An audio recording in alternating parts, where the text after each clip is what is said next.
Seiring meningkatnya aktivitas ekonomi masyarakat, peran transportasi menjadi sangat vital dalam mendukung mobilisasi masyarakat. Terlebih bagi negara kepulauan seperti Indonesia yang memiliki lebih dari 13.000 pulau yang disatukan oleh lautan luas. Transportasi laut menjadi sarana konektivitas utama antar pulau di Nusantara, sekaligus sebagai urat nadi bagi perekonomian Indonesia. Oh iya, di balik kemajuan sektor perhubungan, terdapat beberapa sosok inspiratif yang mendedikasikan diri untuk kemajuan bangsa Indonesia. Salah satunya yang akan saya bahas pada video kali ini, yaitu Capt. Wisnu Handoko MSc. Capt. Wisnu Handoko lahir di Semarang pada tanggal 31 Oktober tahun 1973. Latar belakang pendidikan. Capt. Wisnu Handoko menjadi lulusan terbaik di BPLP Semarang pada tahun 1995. Beliau menempuh S1 Prodi Nautika dan meraih ANT 2 di PLAP Jakarta pada tahun 1999. Dilanjutkan ANT 1 di STIP Jakarta pada tahun 2003.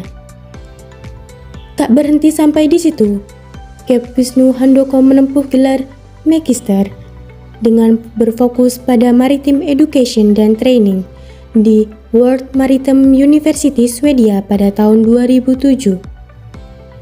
Beliau juga meraih gelar doktor dalam bidang manajemen pendidikan di Universitas Negeri Jakarta pada tahun 2017. Kapten Dr. Wisnu Handoko MSc memulai karirnya di Kementerian Perhubungan pada tahun 2000. Sejak awal pengabdiannya, ia menunjukkan dedikasi tinggi terhadap kemajuan sektor maritim nasional. Berbekal latar belakang pendidikan pelayaran yang kuat dan pengalaman sebagai pelaut profesional, ia dipercaya menepati berbagai posisi strategis di lingkungan perhubungan laut. Selama lebih dari 2 dekade, ia telah menduduki sejumlah jabatan penting antara lain: Direktur Lalu Lintas dan Angkutan Laut Kementerian Perhubungan Republik Indonesia pada tahun 2018, Kepala Kantor Kesyah-Bandaran Utama Tanjung Priok pada tahun 2020, Kepala Kantor Otoritas Pelabuhan Tanjung Priok pada tahun 2021, Kepala Bagian Organisasi dan Hukum Sekretariat Jenderal Kemenhub. Beliau juga menjadi dosen atau tenaga pengajar di berbagai universitas, sekolah tinggi pelayaran, akademi, dan politeknik pelayaran dan kepelabuhanan. Jabatan beliau saat ini yaitu Sekretaris Badan Pengembangan Sumber Daya Manusia Perhubungan.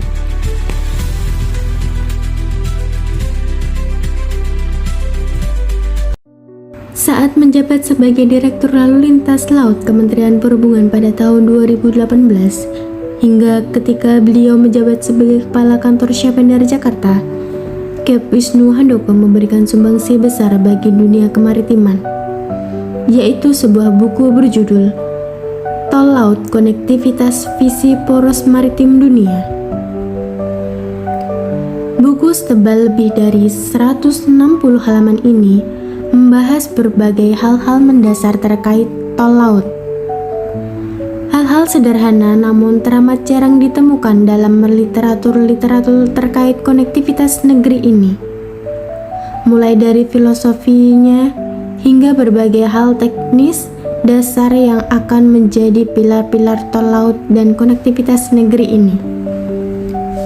Terbitnya karya tulis ini merupakan tonggak penting dalam bahasan kemaritiman Nusantara, khususnya tentang konektivitas paling mutakhir yang masih sangat minim literasi yang tersedia, di mana ini diharapkan dapat menjadi rangsangan bagi banyak anak bangsa. Pengalaman Capt. Wisnu Handoko saat menjabat sebagai Direktur Lalu Lintas Laut ini cukup menarik untuk ditelaah. Ia menapaki posisi di saat pemerintah sedang gencar-gencarnya membangun sistem koneksi antar wilayah negeri ini, di mana Derlala menjadi salah satu inti di dalamnya. Seperti kita ketahui, Saat pertama kali menerima amanah dari bangsa ini, Presiden Joko Widodo menggaungkan visi menjadikan Indonesia sebagai poros maritim dunia dengan salah satu program andalannya adalah tol laut. Sebagai sebagian dari mengemban amanah bangsa, Kep Dr. Wisnu Handoko MSc telah menunjukkan dedikasi dan kontribusi luar biasa dalam mendukung visi Indonesia sebagai poros maritim dunia.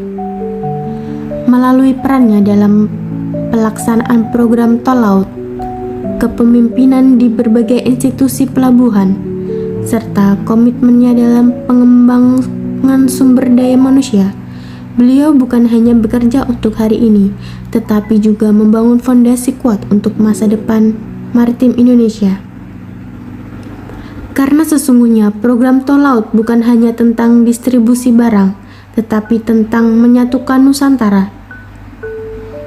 Program ini memikul beban besar tak hanya dari sisi ekonomi tetapi juga falsafah kebangsaan,